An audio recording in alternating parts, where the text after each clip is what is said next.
Para saudara dan saudari yang Tuhan cintai, selamat pagi dan selamat bertemu lagi dalam renungan harian edisi hari Selasa tanggal 11 Agustus 2020. Hari ini gereja merayakan pesta Santa Clara. Mengawali hari yang baru ini, marilah kita mendengar dan merenungkan sabda Tuhan. Sebelum kita mendengar dan merenungkan sabda Tuhan, mari kita berdoa. Dalam nama Bapa dan Putra dan Roh Kudus. Amin. Allah Bapa, sumber belas kasih dan cinta kasih. Dalam diri Santa Clara, Engkau telah menumbuhkan cinta akan kemiskinan. Semoga berkat doanya kami ikuti Kristus dengan semangat kemiskinan agar layak memandang Engkau dalam kerajaan surga. Bersabdalah ya Tuhan, kami siap untuk mendengarkan. Semoga semangat hidup kemiskinan atau kesederhanaan di hadapan-Mu yang telah ditunjukkan oleh Santa Clara sungguh menjiwai seluruh kehidupan kami sebagai murid-murid Yesus yang hidup di zaman sekarang. Terpujilah Engkau Bapa, Putra, dan Roh Kudus, kini dan sepanjang segala masa. Amin. Para saudara dan saudari yang Tuhan cintai, sabda Tuhan yang hendak kita dengar dan kita renungkan bersama diambil dari Injil Matius pasal 18 ayat 1 sampai 5, dilanjutkan dengan ayat 10, dilanjutkan dengan ayat 12 sampai 14. Tuhan sertamu. Inilah Injil Tuhan kita Yesus Kristus menurut Santo Matius. Sekali peristiwa, datanglah murid-murid dan bertanya kepada Yesus, "Siapakah yang terbesar dalam kerajaan surga?" Maka Yesus memanggil seorang anak kecil dan menempatkannya di tengah-tengah mereka, lalu berkata, "Aku berkata kepadamu, sungguh, jika kalian tidak bertobat dan menjadi seperti anak kecil ini, kalian tidak akan masuk ke dalam kerajaan surga. Sedangkan barang siapa merendahkan diri dan menjadi seperti anak kecil ini, dialah yang terbesar dalam kerajaan surga. Dan barang siapa menyambut seorang anak kecil seperti ini dalam namaku, ia menyambut aku. Ingatlah, jangan menganggap rendah seorang pun dari anak-anak kecil ini. Karena aku berkata kepadamu, malaikat-malaikat mereka di surga selalu memandang wajah Bapakku yang di surga." Lalu Yesus bersabda lagi, "Bagaimana pendapatmu jika seseorang mempunyai 100 ekor domba dan seekor di antaranya sesat? Tidakkah ia akan meninggalkannya 99 ekor di pegunungan, lalu pergi mencari yang sesat itu? Dan aku berkata kepadamu, sungguh, jika ia berhasil menemukan, lebih besarlah kegembiraannya atas yang seekor itu daripada atas yang ke-99 ekor yang tidak sesat. Demikian pula Bapamu yang di surga tidak menghendaki seorang pun dari anak-anak ini hilang." Demikianlah Injil Tuhan. Para saudara dan saudari yang Tuhan cintai, menerima sabda Tuhan dan merenungkannya dan dapat membawa kemanisan hidup bagi manusia. Kenapa? Karena manusia menjadi tahu, paham dan mengerti apa yang menjadi kehendak Allah baginya.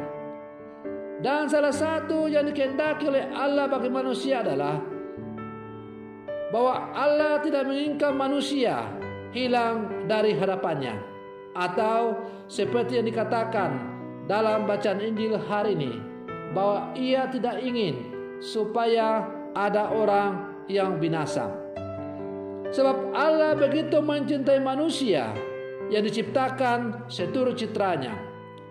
Para saudara dan saudari yang Tuhan cintai, melalui bacaan Injil hari ini, kita mendengar beberapa hal. Pertama, siapakah yang terbesar di dalam kerajaan surga? Itulah pertanyaan para murid kepada Yesus. Yesus tidak mengatakan, "Oh, kamulah yang terbesar," dan sebagainya. Tetapi Yesus menyadarkan para murid akan pemahaman mereka tentang yang terbesar dalam kerajaan surga dengan menempatkan seorang anak kecil di tengah-tengah mereka. Dengan berkata, barang siapa yang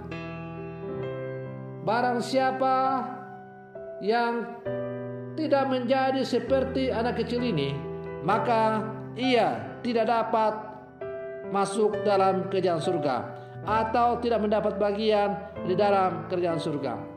Mengapa Yesus mengajarkan supaya kita berlaku seperti anak kecil? Anak kecil adalah orang yang selalu mengandalkan orang tuanya atau orang dewasa, orang yang tidak berdaya, dan karena itu hidupnya selalu tergantung kepada orang lain.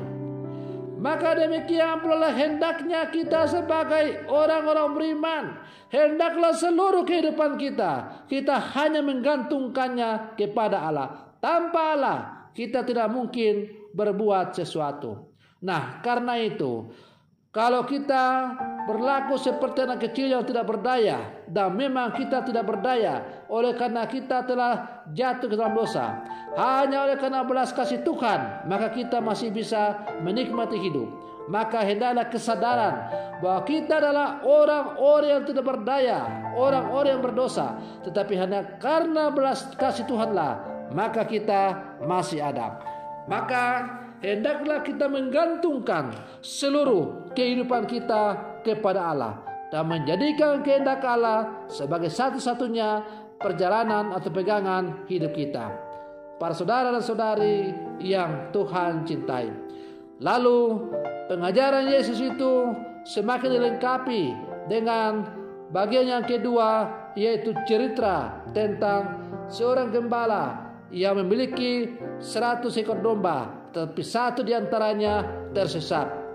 Sang gembala itu rela meninggalkan yang 99 ekor yang tidak sesat dan pergi berjuang dengan sekuat tenaga mencari yang 1 ekor itu.